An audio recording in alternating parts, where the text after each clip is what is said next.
Your Coca-Cola bottler presents Claudia.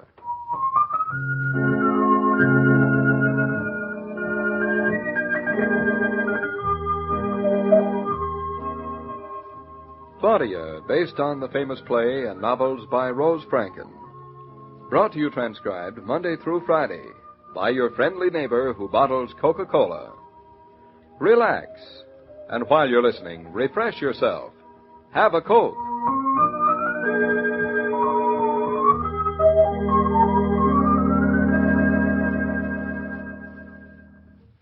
And now, Claudia.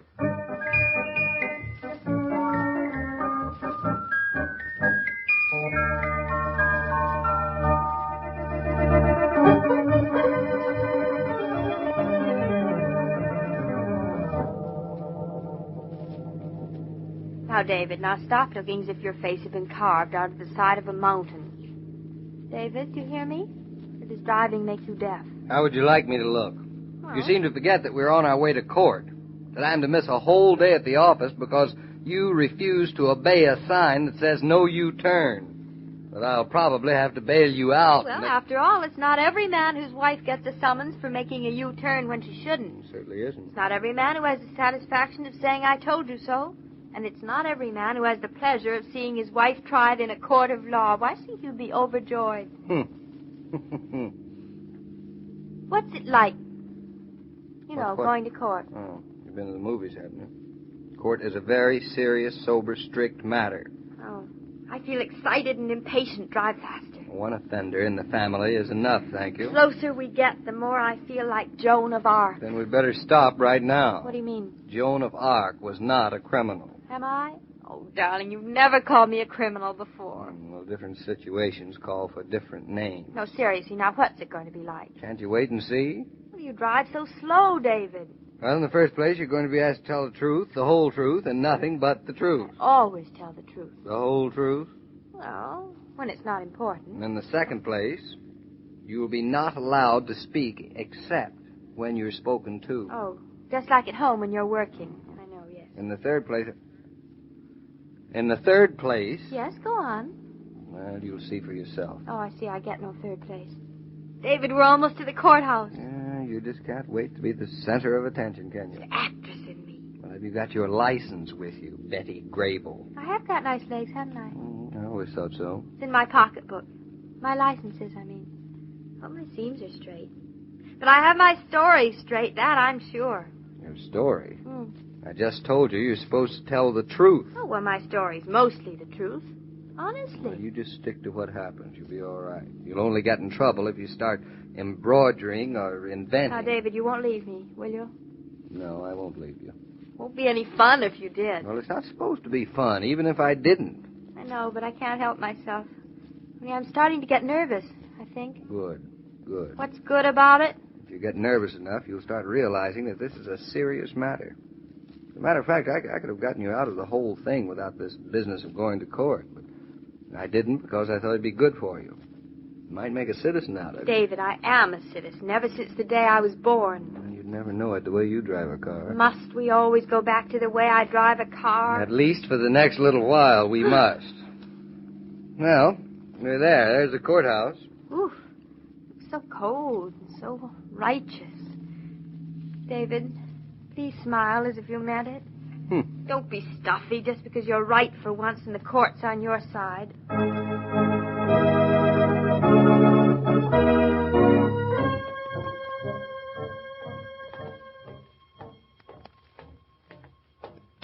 Hmm.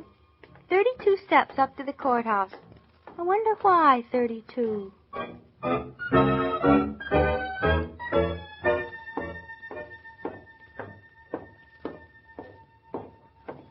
So many corridors, David. The floor is so polished.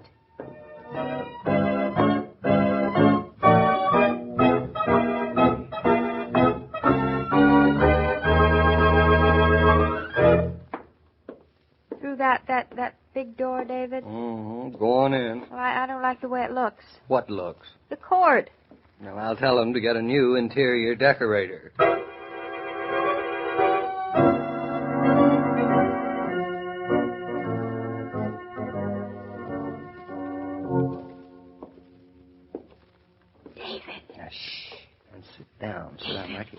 do I come on? Probably not for hours. Hours? Yes, you're not the only one who violates traffic regulations. I'm not? No. Oh, darling, it's sweet of you to say that.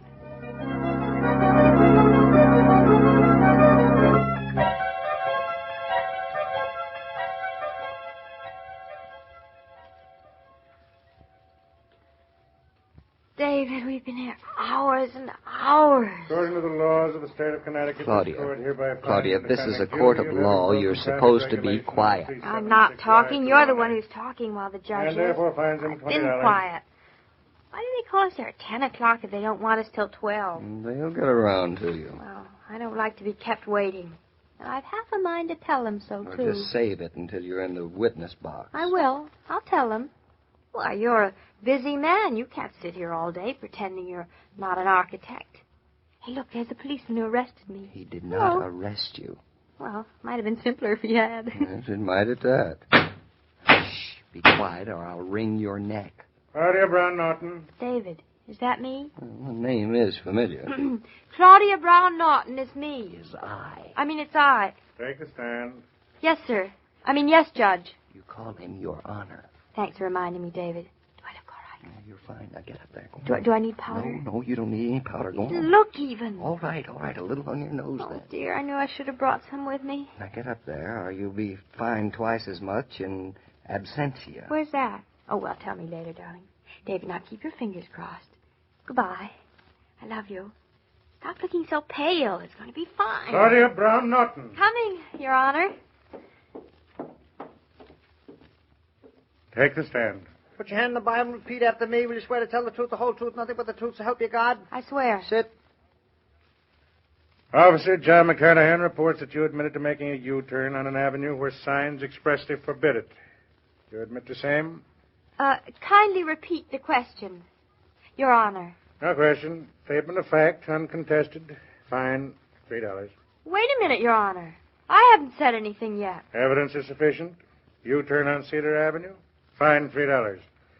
Have you anything further to add, Officer McCarnahan? Nothing further, Your Honor. The defendant admitted to committing offense at the time. But I've had time to think it over since. What was that? I just said that I had time to think it over since. Perhaps. Next time, think it over before. Fine, $3.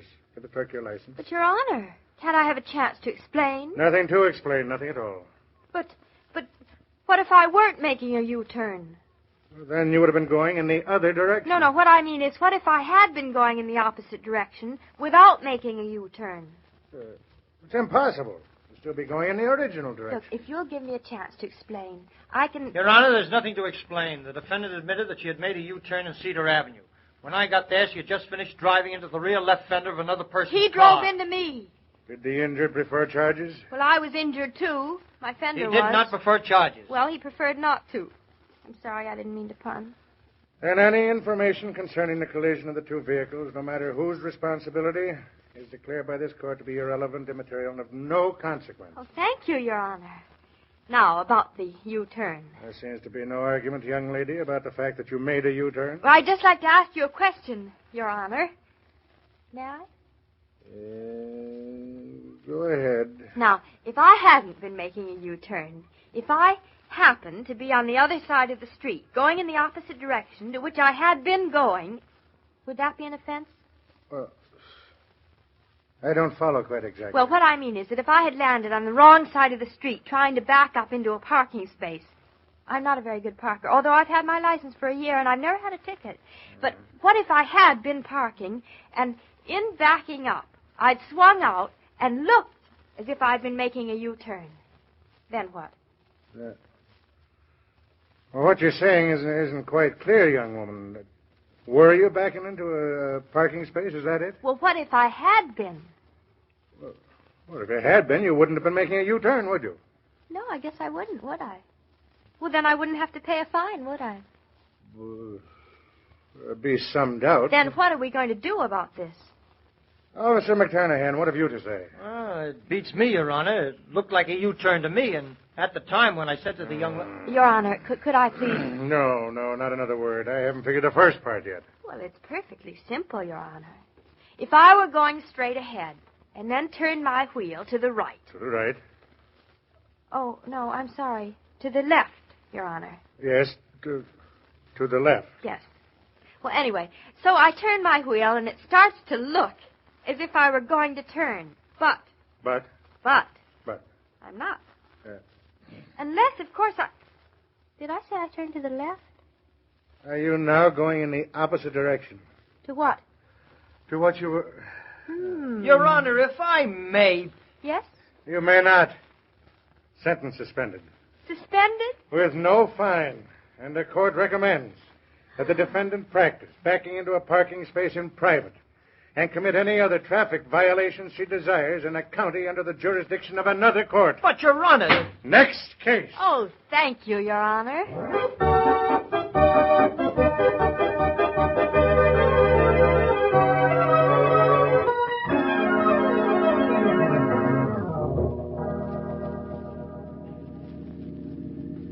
David, why aren't you happy, darling? I don't understand why you still aren't happy.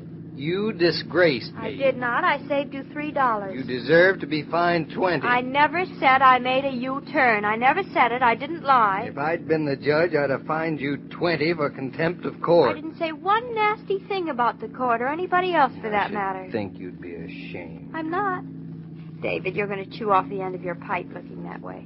If I'd been you, I'd have been thrown in jail for acting the way you did. Probably. Just because you're a girl and you got that poor old judge so confused with your backing and U-turning and parking in the opposite... so that's it. You're jealous because you think I got away with something. I am not jealous.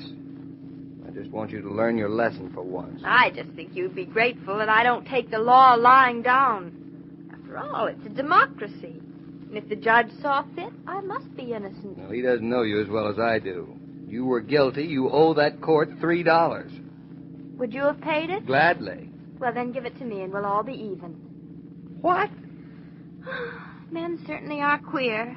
They seem to love a principal more than their wife. But smile, darling. I love you more. So, I forgive you.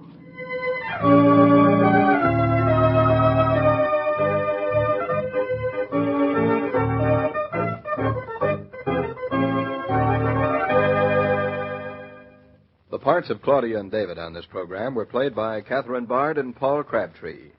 And the entire production is supervised and directed by William Brown Meloney.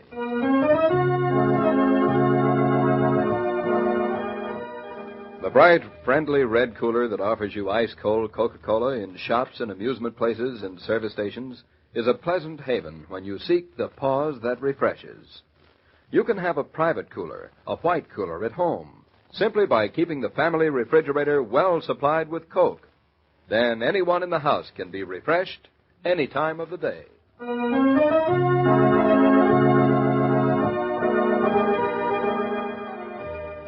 Every day, Monday through Friday, Claudia comes to you transcribed with the best wishes of your friendly neighbor who bottles Coca-Cola. So listen again Monday at the same time. And now this is Joe King saying au revoir. And remember, whoever you are, whatever you do, wherever you may be, when you think of refreshment, think of Coca-Cola. For Coca-Cola makes any pause the pause that refreshes. And ice-cold Coca-Cola is everywhere.